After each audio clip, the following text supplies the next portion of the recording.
Hello, welcome back student Ni Patel. ધોરણ 9 science, પ્રકરણ 14 નૈસર્ગિક સ્ત્રોતો એટલે કે કુદરતી સ્ત્રોત, નેચરલ રિસોર્સિસ. વિદ્યાર્થી મિત્રો, આપણે જાણીએ છીએ કે બ્રહ્માંડની અંદર પૃથ્વી એક એવો ગ્રહ છે કે જ્યાં જીવન આવેલું છે. પૃથ્વી પરનું જીવન ઘણા બધા પરિબળો પર આધારિત છે. જીવન માટે વધુ માત્રામાં તાપમાન, પાણી અને આહાર એટલે કે ખોરાકની જરૂરિયાત હોય છે. અને પૃથ્વી પર આવેલા બધા પ્રકારના સજીવોની મૂળભૂત આવશ્યકતાઓની પૂર્તિ કરવા માટે સૂર્યમાંથી ઉર્જા અને પૃથ્વી પર આવેલા સ્ત્રોતોની આવશ્યકતા હોય છે. તો પૃથ્વી પર આ સ્ત્રોતો કયા છે? તો એની વાત કરીએ તો પૃથ્વી પર ભૂમિ, પાણી અને હવા એ આ સ્ત્રોત છે જે આકૃતિની અંદર આપણે જોઈ શકીએ છીએ. લિથોસ્ફિયર એટલે ભૂમિ, જેને આપણે મૃદાવરણ કહીએ છીએ. હાઇડ્રોસ્ફિયર એટલે પાણીના સ્થાનો, જેને આપણે જલાવરણ કહીએ છીએ. એટમોસ્ફિયર એટલે વાતાવરણ. આ ભૂમિ પર મુખ્ય કુદરતી સ્ત્રોતો છે. એટલે પૃથ્વીના સૌથી બહારના કવચને મૃદાવરણ એટલે કે લિથોસ્ફિયર કહે છે. પૃથ્વીના 75% ભાગ પર પાણી છે, જે ભૂગર્ભીય પાણીના રૂપમાં પણ આવેલા હોય છે. સમુદ્ર છે, નદીઓ છે, સરોવરો છે, તળાવો છે, આ બધાને જલાવરણ કહે છે. હવા કે વાયુ જે સમગ્ર પૃથ્વીને કામળા કે ચાદરની જેમ ઢોકતી રહે છે, તેને વાતાવરણ કે વાયુ આવરણ કહે છે. પૃથ્વી પર આ સિવાય જીવંત પદાર્થો પણ જોવા મળે છે. અને આ જીવંત પદાર્થો એટલે કે સજીવો ક્યાં જોવા મળે? તો જો આ ત્રણેય આવરણો આવેલા હોય. જીવનને આશ્રય આપવાવાળી પૃથ્વીના આ ગાઢ આવરણો વાતાવરણ, મૃદાવરણ અને જલાવરણ એકબીજાથી ભળી જઈને જીવનની સંભાવના શક્ય બનાવે છે.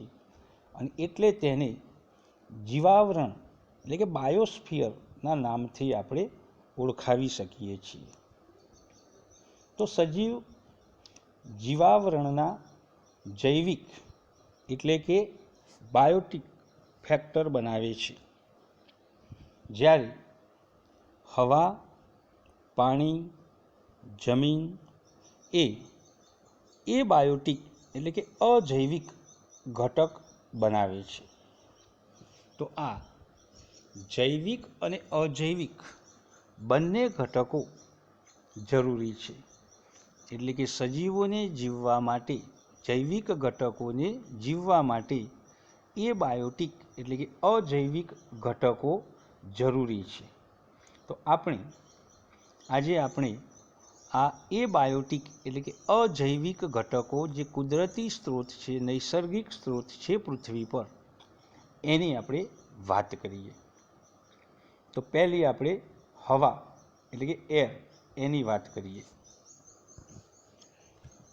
તો હવા એ ઘણા બધા વાયુઓનું સમાંગ મિશ્રણ છે.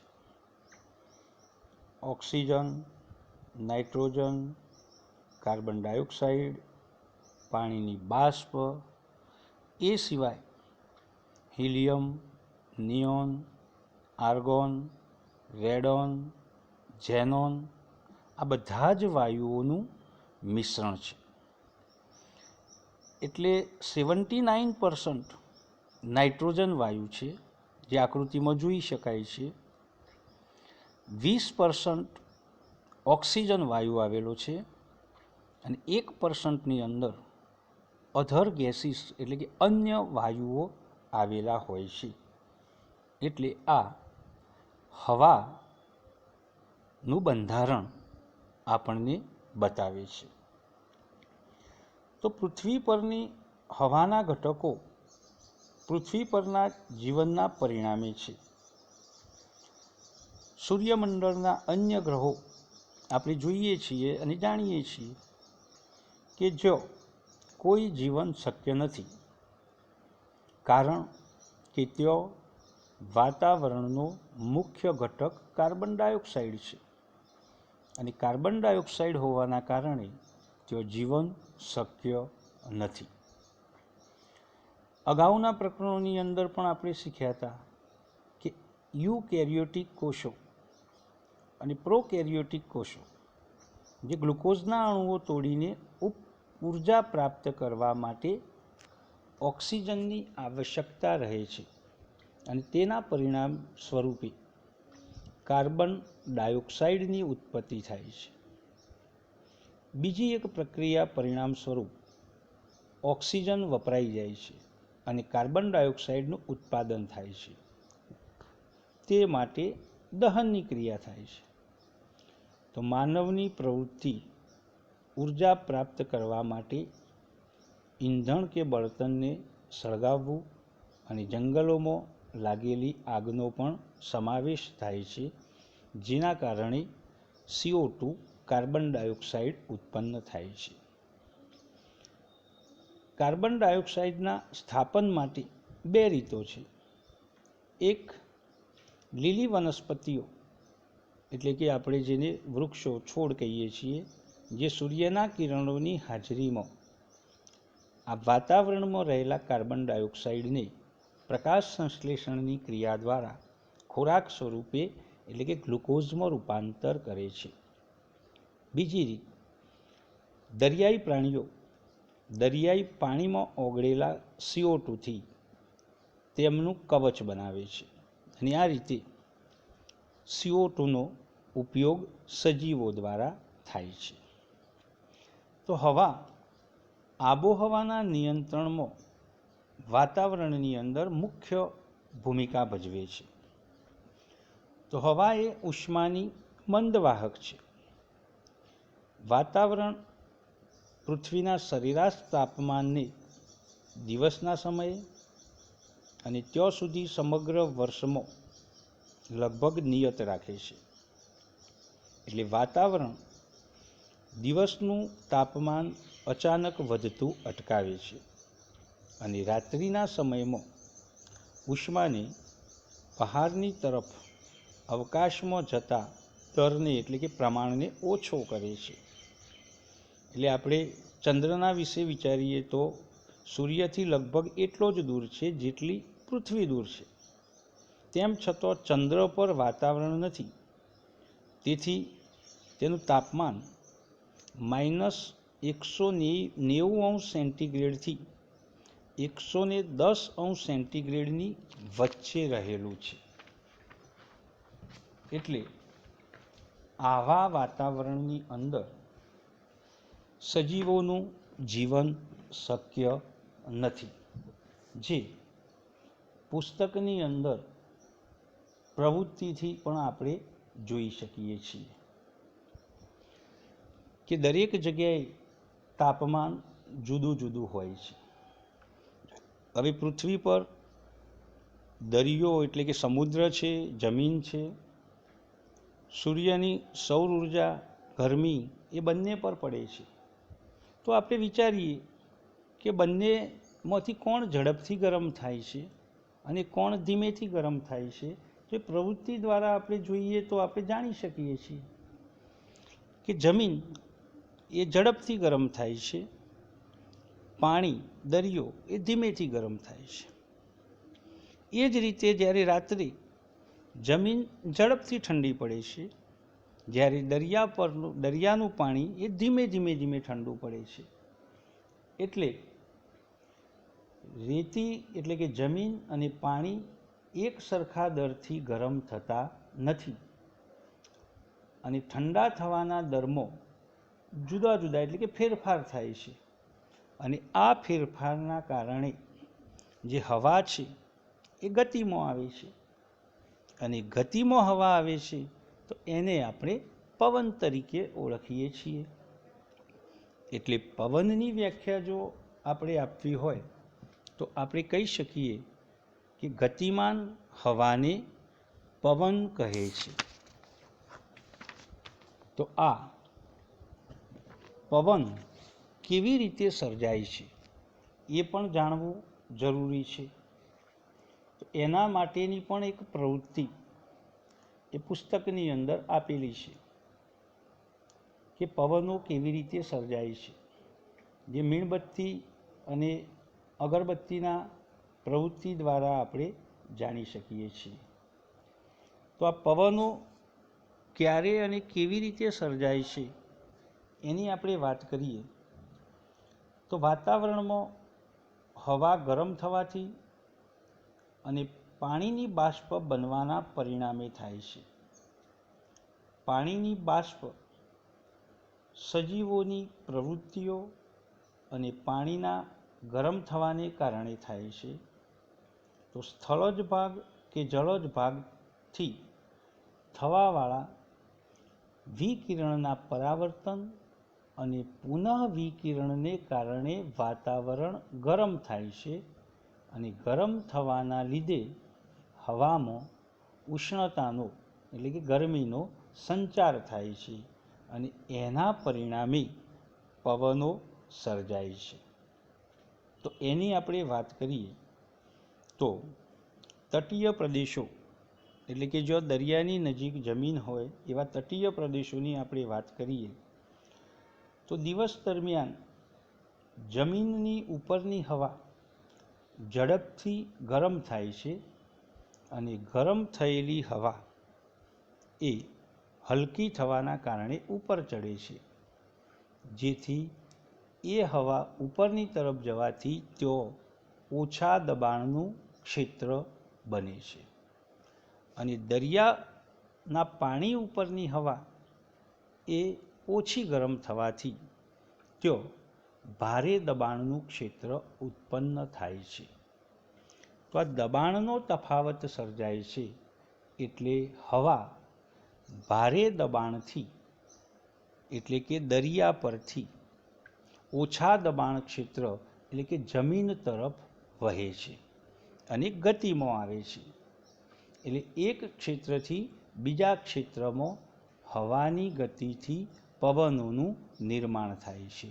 એટલે દિવસના સમયે હવાની દિશા દરિયાથી જમીન એટલે કે ભૂમિ તરફ થાય છે અને આ રીતે દિવસે પવનો સર્જાય છે હવા ગતિમાં આવવાના કારણે.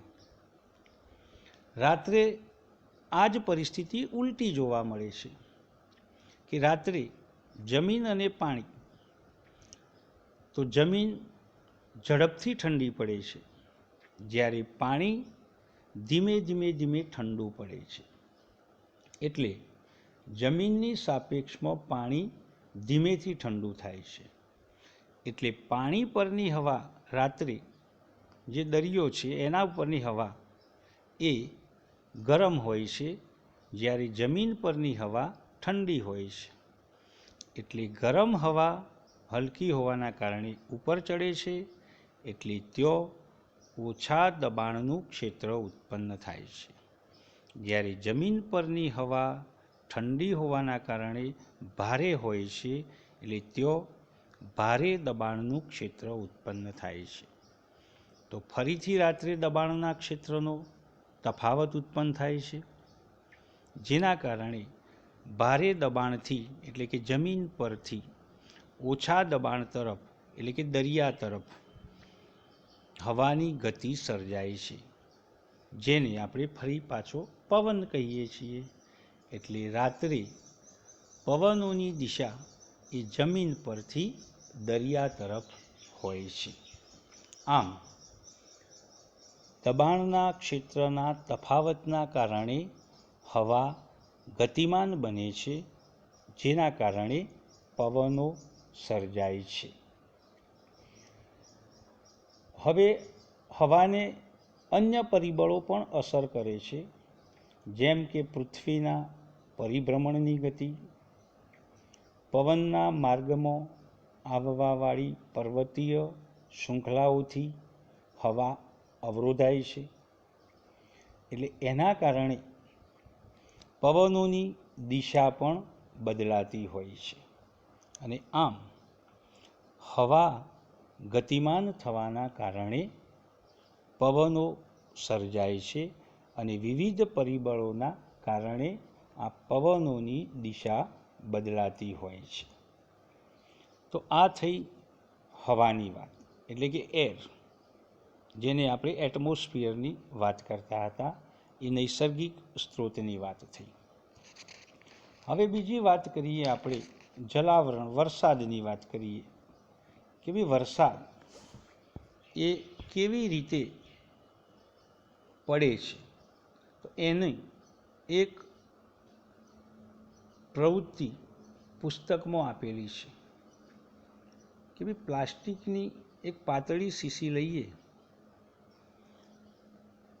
તો વાદળો કેવી રીતે બને છે અને વરસાદ કેવી રીતે પડે છે, એના માટેની આ પ્રવૃત્તિ છે કે પાતળી પ્લાસ્ટિકની શીશી લઈ એમાં 5 થી 10 ml પાણી લેવાનું અને શીશીને હવાચુસ્ત રીતે બંધ કરવાની અને સારી રીતે બરાબર હલાવી અને એને 10 મિનિટ સુધી સૂર્યપ્રકાશમાં એટલે કે ગરમીમાં રાખી મૂકવામાં આવે છે. એટલે શીશીમાં રહેલું પાણી એ બાષ્પથી સંતૃપ્ત થઈ જાય છે. હવે એક સળગતી મીણબત્તી લેવાની અને શીશીના ઢોકણાને ખોલીને અગરબત્તીના ધુમાડાના કેટલાક ભાગને શીશીની અંદર જવા દેવામાં આવે છે અને ફરીથી શીશીને હવાચુસ્ત બંધ કરવામાં આવે છે. તો આવી શીશીને હથેળીઓની વચ્ચે રાખીને ખૂબ જોરથી એટલે કે શક્ય હોય તેટલું દબાવવામાં આવે છે અને થોડોક સમય રહી અને એને છોડી દેવામાં આવે છે. ફરીથી જ આ પ્રક્રિયા કરવામાં આવે છે અને એ વખતે તમે શીશીમાં રહેલા ધુમાડાનું અવલોકન કરો તો શું દેખાય છે. તો શીશીની અંદર રહેલી હવામાં ધુમાડો દેખાય છે. આ ધુમાડો ક્યારે અદૃશ્ય થઈ જાય છે, તો જ્યારે શીશીને હથેળીઓની વચ્ચે રાખી દબાવવામાં આવે ત્યારે ધુમાડો અદૃશ્ય થઈ જાય છે અને છોડી દેવામાં આવે તો ફરી ધુમાડો દૃશ્યમાન થાય છે. એટલે દબાવવાના કારણે શીશીમાં દબાણ ઉત્પન્ન થાય છે, છોડી દઈએ એટલે દબાણ ઘટી જાય છે. તો આ દબાણના કારણે શીશીના અંદર ધુમાડાના કણો પર પાણીની બાષ્પ જમા થઈ અને નાના નાના બિંદુઓ બનાવે છે અને એ વરસાદના ટીમ્પાઓ તરીકે આપણે ઓળખીએ છીએ. પણ એ ટીમ્પાઓ બનવા માટે આ ધુમાડાની જરૂર છે. એટલે કે વાતાવરણમાં કોઈ પણ પ્રકારના કણો હોવા જરૂરી છે, જેની આસપાસ આ પાણીના બિંદુઓ જામે છે. એટલે ધુમાડો એ આ પ્રવૃત્તિ માટે જરૂરી છે. એટલે આ ઉપરથી વાદળની રચના અને વરસાદ કેવી રીતે પડે છે એ આ પ્રવૃત્તિ દ્વારા આપણે જાણી શકીએ છીએ. એટલે પાણીની બાષ્પ જ્યારે વાતાવરણ ગરમ થવાથી ઉપર જાય છે ત્યારે હવા ઉપરની તરફ ફેલાય છે અને વિસ્તાર પામે છે અને ઠંડી પડે છે. ઠંડી હવા હોવાના લીધે હવામાં રહેલ પાણીની બાષ્પ એ નાના નાના પાણીના ટીમ્પાના સ્વરૂપમાં સંઘનન કે સંગઠિત થાય છે અને પાણીનું આ સંઘનન સરળતાથી થાય છે. એટલે કે કોઈ પણ કેન્દ્રમાં રહીને તેની ચારે તરફ પાણીના ટીમ્પાને જમા કરે છે. એટલે સામાન્ય રીતે હવામાં રહેલ ધૂળની રજકરણ અને બીજા નિલંબિત કણ કેન્દ્રસ્થ કણના સ્વરૂપમાં કાર્ય કરે છે અને પાણીના ટીમ્પાનું નિર્માણ થાય છે. સંગઠિત હોવાને લીધે આ ટીમ્પાઓ મોટા બનતા જાય છે. જ્યારે આ ટીમ્પા મોટા અને ભારે બની જાય ત્યારે તેઓ વરસાદના સ્વરૂપમાં પૃથ્વી પર નીચે પડે છે, જેને આપણે વરસાદ કહીએ છીએ. ક્યારેક હવાનું તાપમાન ખૂબ જ ઓછું થઈ જાય ત્યારે તેઓ હિમવર્ષા અથવા કરાના સ્વરૂપમાં રૂપાંતર પામે છે અને આપણે એને કરા તરીકે ઓળખીએ છીએ. અને આવી હવામાન દ્વારા વરસાદની આગાહીઓ આપણે સમાચાર પત્રો, ટેલિવિઝનના માધ્યમથી, આબોહવાના માધ્યમથી જુદી જુદી રીતે મેળવી અને જાણી શકીએ છીએ. તો આ રીતે વરસાદનું આગમન પૃથ્વી પર થાય છે. હવે વાત કરીએ એર પોલ્યુશન, હવાનું પ્રદૂષણ. તો હવાનું પ્રદૂષણ એ આજે એક મોટી સમસ્યા છે. કેવી રીતે થાય છે?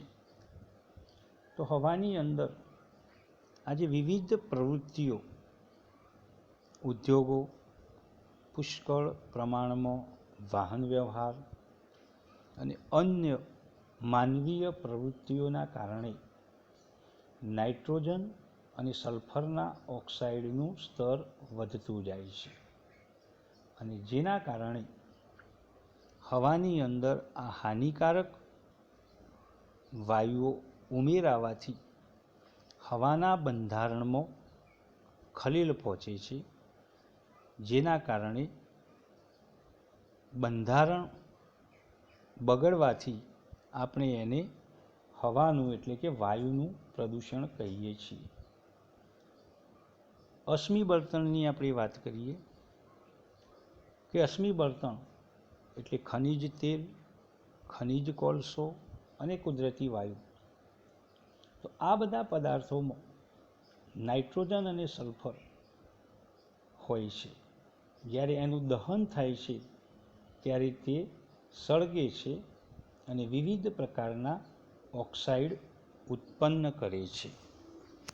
તો આ ઓક્સાઇડ ઉત્પન્ન થાય છે જેના કારણે એ હવામાં ઉમેરાય છે અને આવા નિલંબિત કણોની માત્રામાં સતત હવામાં વધારો થતો રહે છે. આ નિલંબિત કણો સળગ્યા વગરનો કાર્બન કણ કે પદાર્થ પણ હોઈ શકે છે, જેને હાઇડ્રોકાર્બન કહેવામાં આવે છે.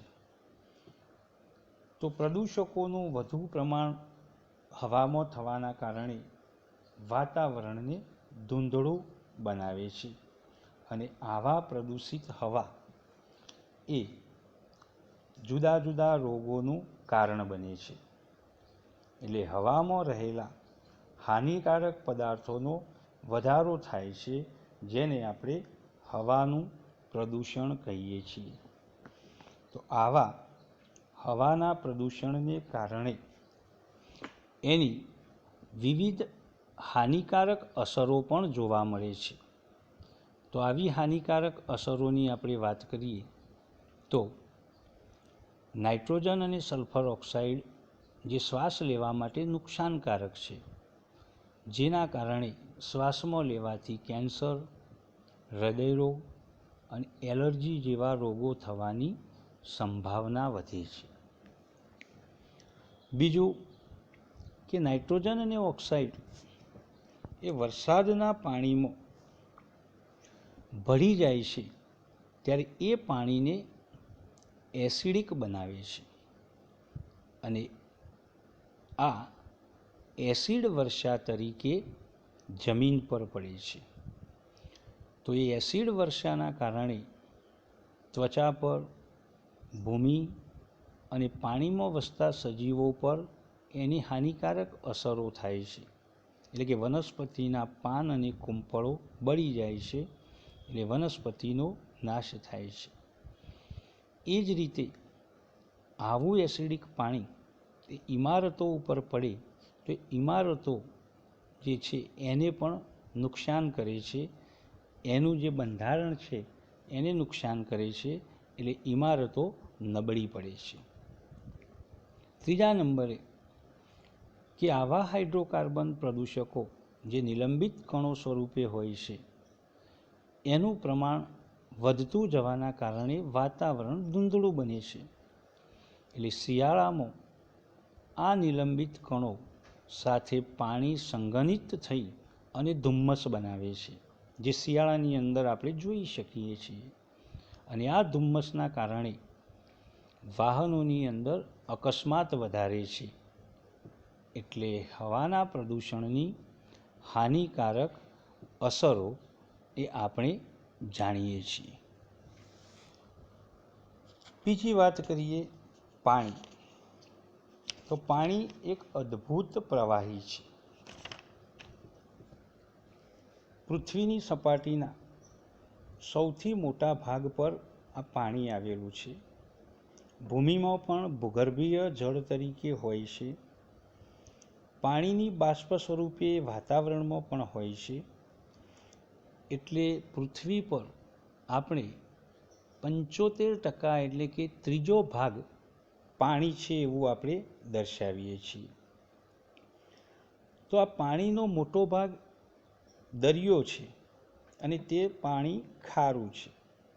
એટલે શુદ્ધ પાણી બરફ સ્વરૂપમાં ધ્રુવો પર બરફથી આચ્છાદિત પહાડો કે પર્વતો પર મળી આવે છે. ભૂમિગત પાણી નદીઓ, ઝરણાઓ, તળાવોના પાણી તરીકે મળે છે, જે શુદ્ધ હોય છે.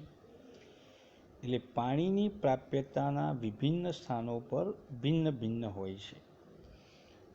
છતો પણ ઉનાળામાં પાણીની અછત સર્જાતી હોય છે. એટલે પાણી એ સજીવો માટે આવશ્યક નૈસર્ગિક સ્ત્રોત છે. કારણ કે સજીવોની કોષીય પ્રક્રિયાઓ પણ પાણીના માધ્યમમાં થાય છે. આપણે આપણી વાત કરીએ તો આપણા શરીરની અંદર ચાલતી તમામ ક્રિયાઓ એ પાણીના માધ્યમથી થાય છે. એટલે કે આપણા શરીરનો 70% ભાગ પાણીથી અથવા તો પ્રવાહીથી રહેલો છે. એટલે કોષોની અંદર પાણી જરૂરી હોય છે અને એ પદાર્થો, જરૂરી પદાર્થો પાણીમાં ઓગળેલા હોય છે. એટલે શરીરના એક ભાગથી બીજા ભાગમાં પદાર્થોનું સંવહન દ્રાવ્ય અવસ્થામાં પ્રવાહી માધ્યમમાં થાય છે.